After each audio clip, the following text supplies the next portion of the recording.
Assalamualaikum warahmatullahi wabarakatuh. Salam sejahtera cikgu ucapkan. Okey. Memilih kaedah reka bentuk pengiklanan yang sesuai. Baiklah. Kelas sebelum ni kita dah belajar berkenaan dengan kaedah reka bentuk pengiklanan. Okey, ada 7 kaedah reka bentuk pengiklanan yang memainkan peranan yang sangat penting dalam mereka bentuk suatu pengiklanan. Okey. So sebagai pengeluar, kita sebagai pengeluar, kita ambil kita sebagai pengeluar lah. Kita sebagai pengeluar, kita akan mencari jalan yang paling-paling terbaik. Paling-paling terbaik untuk kita nak hasilkan satu reka bentuk pengiklanan supaya produk yang kita dah hasilkan tu dia dapat bersaing dengan baik di pasaran, kan? Pasaran di pasaran sebenarnya produk-produk, contoh produk makanan, kan, produk minuman, dia memang dah banyak produk-produk tersebut. Cuma yang membezakan adalah dari segi reka bentuk pengiklanan. Bagaimana sebuah bukan kata sebuah lah, dia pengeluar, satu pengeluar, bagaimana dia ada tim ataupun dia ada pasukan yang akan mereka bentuk.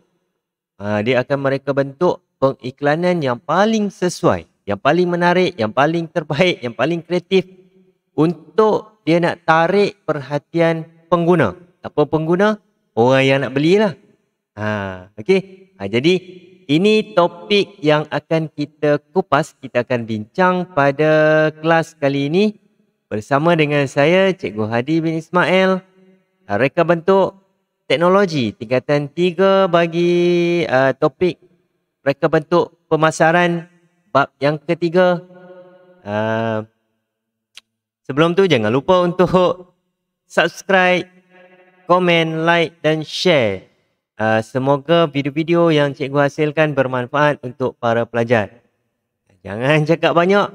Let's go. Layan dulu intro.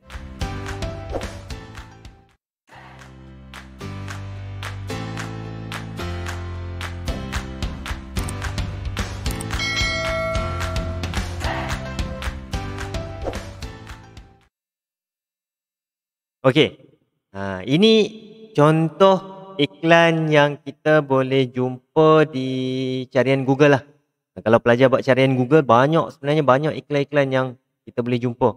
Dan kita boleh tengok bagaimana reka bentuk iklan tu dihasilkan. Sekarang ni,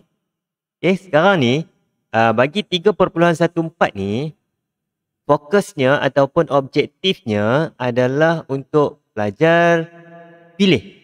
Daripada 7 reka bentuk iklan yang kita dah pelajari, daripada 7 tu, pelajar pilihlah. Mungkin 1, mungkin 2 ataupun gabungan 3. 3 kaedah reka bentuk digabungkan menghasilkan satu iklan yang kreatif. Ini kaedah yang akan pelajar buat ni. Sebab pelajar dah hasilkan satu produk di bab yang kedua. Bab pembangunan produk pelajar dah hasilkan. Tak kisahlah produk apa yang pelajar hasilkan. Kalau tengok dalam buku teks, ada rujukan di dalam buku teks dia tunjukkan penggilap kasut magic. Yang kedua mungkin pelajar hasilkan pemberi makanan ikan automatik, kan? Contoh. Okey. Jadi apa juga projek yang pelajar dah buat, daripada projek itu pelajar perlu hasilkan iklan yang kreatif supaya produk kamu dapat bersaing di pasaran. Ini objektif kita ni. Objektif yang perlu pelajar kuasai. Okey. Jadi hari ni cara cikgu nak buat adalah kita nak tengok iklan-iklan yang boleh kita jumpa di dalam Google, kemudian kita senaraikan. Kita kenal pasti apa kaedah reka bentuk pengiklanan yang iklan tu guna, supaya kamu ada idea, percambahan idea untuk digunakan dalam pembikinan ataupun pembangunan iklan kamu lah. Kamu nak buat iklan sekarang ni. Kamu nak buat iklan, kamu perlu cari dulu idea bagaimana boleh buat iklan tersebut. Okey, jom kita tengok. Yang pertama, ni. Ini iklan berkaitan dengan jus apa ni? Hidup sihat dengan My Juice Hut. Okey. Baik. Ini kalau pelajar tengok kat sini, kita boleh lihat dekat sini, kan? Pen merah lah. Okey, kita tengok. Dekat sini kita dah ada reka bentuk yang diguna adalah kenyataan merangsang. Kenyataan merangsang. Sebab apa? Tampak dia punya kenyataan kan. Hidup sihat dengan My Juice Hut. Okey. Macam dia nak bagi hint-hint lah kan. Okey. Kemudian apa lagi dekat sini? Dia bagi maklumat berkaitan dengan produk. 100% bahan semula jadi, tanpa pewarna, tanpa pengawet.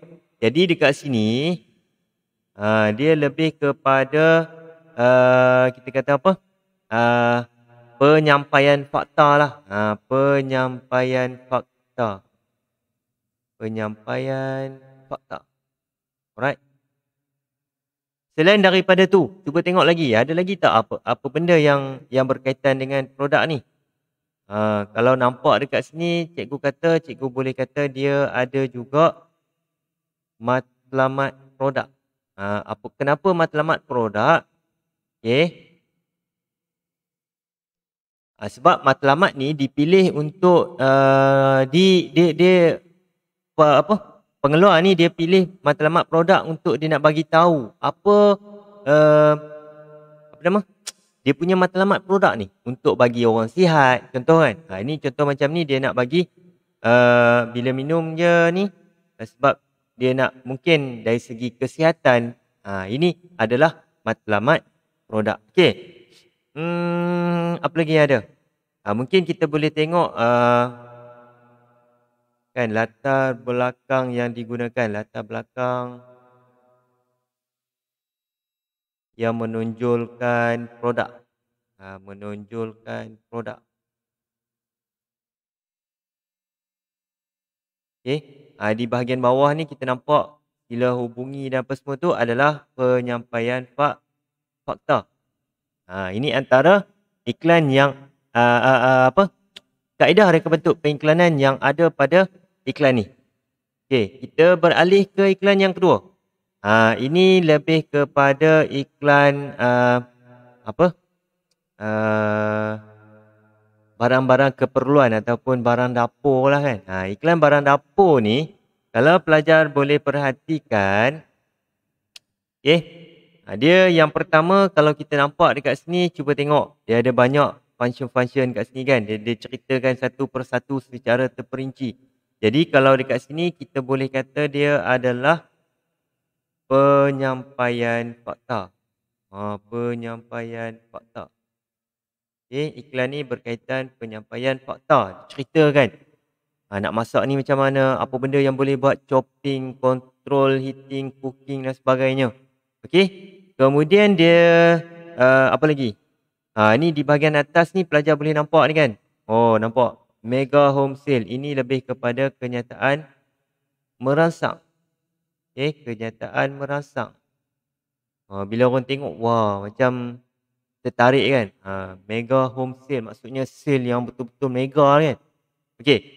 Apa lagi? Okey, di bahagian tepi ni pun ada. Ini semua dia lebih kepada yang sama macam ni lah tadi. Penyampaian fakta kan. Ini latar belakang, sorry. Okay. Kita nampak iklan ni nampak macam simple je kan. Tapi dia menyampaikan suatu fakta yang terbaik. Okay, kita tengok lagi yang seterusnya. Ini lagi simple. Memang simple sangat-sangat. Tapi dia ada satu dekat sini adalah ini yang penting ni, penyampaian fakta. Sorry, bukan penyampaian fakta. Maafkan cikgu. Ini lebih kepada kenyataan merangsang. Kenyataan merangsang. Okey.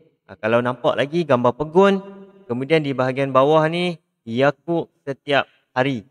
Sama juga dia lebih kepada kenyataan merangsang.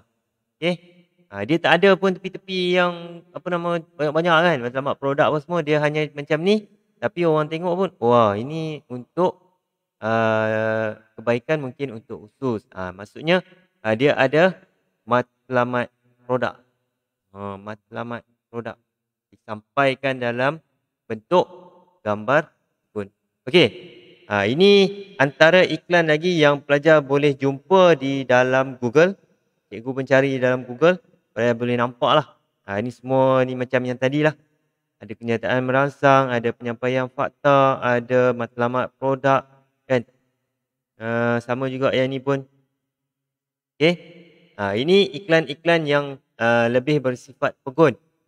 Pelajar juga boleh buat mungkin dalam bentuk video. Video mungkin pelajar boleh buat demonstrasi. Sebab ada juga pelajar yang hasilkan satu produk yang memerlukan demonstrasi. Dia perlu demonstrasi baru fakta ataupun matlamat bagi produk tu sampai kepada pengguna. Boleh. Tak ada masalah, pelajar buatlah iklan. Mungkin dari segi iklan video pendek kan, dalam 10 minit, 15 minit. Ikut kreativiti pelajar. Okey. Lain lagi mungkin pelajar boleh buat perbandingan. Perbandingan produk sedia ada dengan produk yang pelajar dah hasilkan. Okey. Buatlah perbandingan. Kan kita selalu nampak perbandingan dalam iklan TV kan. Perbandingan sabun lah, perbandingan macam-macam lah kan. Jadi pelajar boleh buat perbandingan iklan supaya pengguna dia tertarik. Dia nak beli produk yang pelajar hasilkan ni. Okey, itu contoh dia lah. Alright. Jadi tugasan kamu sekarang, tugasan untuk topik ni adalah cuba cari idea bagaimana untuk menghasilkan satu reka bentuk iklan yang menarik, yang kreatif, yang mana produk yang digunakan adalah produk yang pelajar dah hasilkan pada bab yang kedua. Okey. Jadi sekian dulu untuk kelas kali ini. Kita akan jumpa lagi pada sesi akan datang. Assalamualaikum warahmatullahi wabarakatuh. Salam sejahtera. Bye-bye.